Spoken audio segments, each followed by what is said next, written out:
지난 신천지 집단 감염 이후 국내 1일 신규 확진자 수가 0명 수준까지 수그러들던 코로나19 바이러스가 이태원 클럽에서 집단 감염이 발생하여 국내는 물론 국외에서도 추이를 주목하고 있습니다.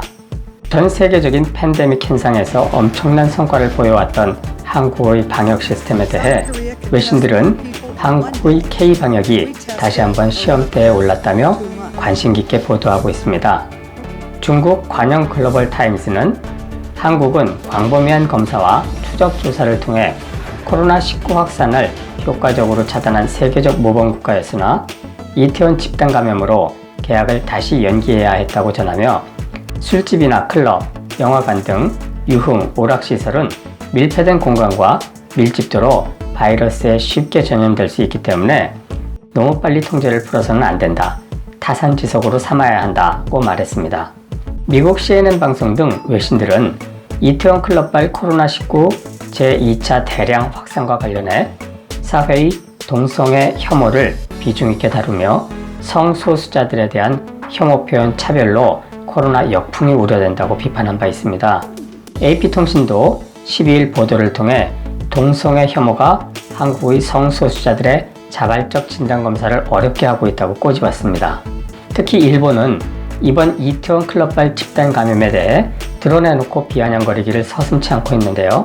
일본의 현대비즈니스는 5월 19일자 기사에서 한국의 문재인 대통령이 취임 3주년 기념사에서 코로나19 대응 성과에 대해 개방, 투명, 민주 원칙과 창의적 방식이 세계적 성공 모델의 근간이라는 발언에 대해 부정적인 의견을 나타내며 한국의 코로나 봉쇄가 개방, 투명, 민주의 원칙에서 이루어졌는지는 큰 의문이다.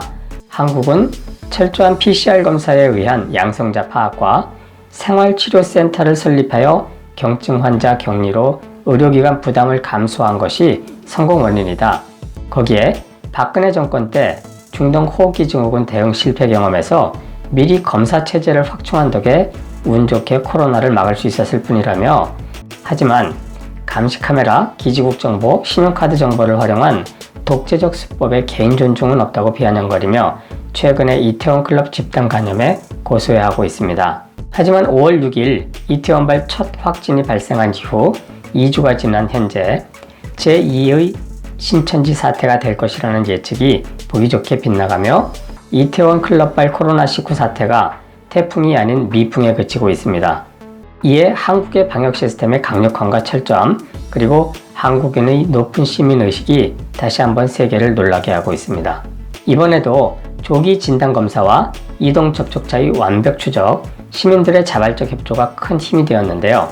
방역당국에서는 이태원 클럽 특성을 고려해 익명 검사를 도입하고 기지국 정보 위치 등을 활용해 클럽과 그 일대 방문자를 한 명 한 명 추적하여 열흘 남짓한 기간에 관련자 약 6만 5천여 명에 대해 진단검사를 실시하였고 18일 오후 기준 173명의 확진자를 판별해낼 수 있었습니다. 이 같은 신속하고 광범위한 추적검사에 힘입어 이태원 클럽에서 시작한 코로나19 확산세는 18일 2명 수준으로까지 떨어져 크게 둔화된 모습입니다.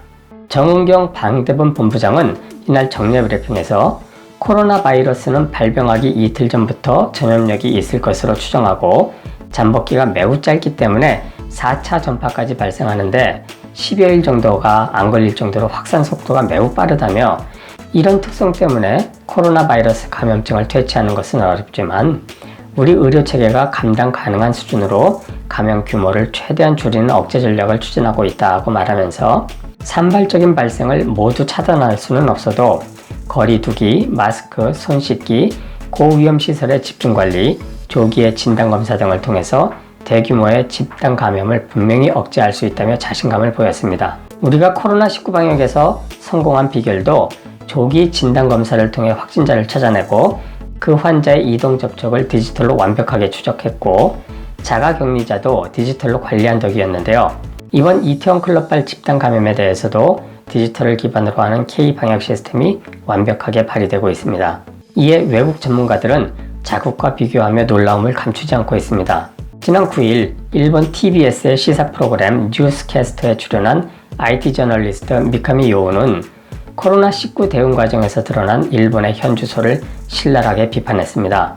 검사 건수를 팩스나 전화로 취합하여 검사 건수와 결과가 지방에서 중앙정부에 곧바로 전달되지 않아 정확한 양성 비율 집계조차 불가능한데, 이는 일본의 부실한 IT 환경 때문으로 분석했으며 정부와 지자체 사이의 의사소통이 전자화되어 있지 않고 종이 베이스다. 국가의 통일적인 지침이 없어 지자체별로 팩스, 온라인 등 뒤죽박죽이어서 제대로 된 취합이 불가능하다. 주민카드 암호 확인을 위해서 10시간 줄을 서야 한다. 온라인 수업이 가능한 학교의 비율은 전체의 5%에 불과하다. 늦고 부족하고 부정확한 대응에서 IT 정보기술 후진국으로서 일본의 약점이 그대로 노출되고 있다고 자탄하고 있습니다. 일부 인권 문제를 제기하는 외국 언론에 대해 강경화 외교부 장관은 독일 공영방송 도이체벨레와의 대담 프로그램 컴플릭트 존에 출연해 환자의 사생활 보호와 대중의 보호사의 균형을 이뤄야 한다고 말하며, 최근 이태원 클럽발 바이러스 재확산 사태로 인해 논란이 된 한국 내 성소수자에 대한 차별 문제도 한국뿐 아니라 모든 국가의 문제라며 한국 정부는 조심스럽게 대응해 나가고 있다고 강조했습니다. 특히 코로나19 추적 체계가 지나치게 사생활을 침해하는 것 아니냐는 질문에 사생활은 중요한 인권이지만 절대적인 권리는 아니다 라며 사생활과 위험으로부터 대중을 보호하는 것 사이에 선택하라면 답은 매우 분명하다고 밝혔습니다. 사생활은 제한될 수 있지만 법의 테두리 안에서 제한돼야 하며 한국은 강한 법적 체계를 가지고 있다고 강조했습니다. 이번 이태원 클럽발 집단 감염 사태는 전 세계가 주목하는 K방역의 우수성을 다시금 확인할 수 있었던 사례인데, 전 세계적인 팬데믹 상황에서 우리 방역 시스템으로 슬기롭게 코로나19를 이겨내고 세계인의 모범을 세웠으면 좋겠습니다. 이상 커피 브레이크였습니다.